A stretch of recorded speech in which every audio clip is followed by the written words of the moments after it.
حضرت ابو سعید خدری رضی اللہ تعالیٰ عنہ نبی علیہ السلام سے یہ روایت کرتے ہیں کہ موسیٰ علیہ السلام نے اللہ تعالیٰ کی بارگاہ میں عرض کیا کہ اے میرے رب، کیا وجہ ہے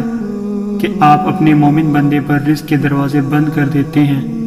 تو اللہ تعالیٰ نے اس سوال کے جواب میں جنت کے دروازوں میں سے ایک دروازہ کھولا اور فرمایا، یہ وہ اجر و ثواب ہے جو میں نے رزق کی تنگی اور دنیاوی تکلیف کے بدلے میں اپنے مومن بندے کے لیے تیار رکھا ہے۔ موسیٰ علیہ السلام نے اس اجر و ثواب اور جنت کی نعمتوں کو دیکھ کر عرض کیا،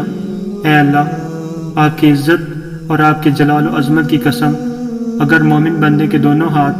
اور دونوں پاؤں کٹے ہوئے ہوں اور اسے پیدائش کے دن سے لے کر قیامت کے دن تک مسلسل منہ کے بل گھسیٹا جائے اور آخر میں اس کا ٹھکانہ یہ جنت ہو، تو وہ اس راحت و سکون اور اس خوشی کی وجہ سے یوں محسوس کرے گا گویا اس نے کبھی کوئی تکلیف دیکھی ہی نہ تھی۔ موسیٰ علیہ السلام نے عرض کیا، اے میرے رب، کیا وجہ ہے کہ آپ کافر کو دنیا میں وافر مقدار میں نعمتیں عطا فرماتے ہیں؟ تو اللہ تعالیٰ نے جواباً جہنم کے دروازوں میں سے ایک دروازہ کھولا اور فرمایا،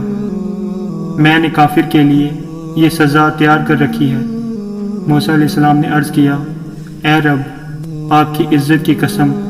اگر آپ کافر کو دنیا اور دنیا کی ساری نعمتیں بھی عطا کر دیں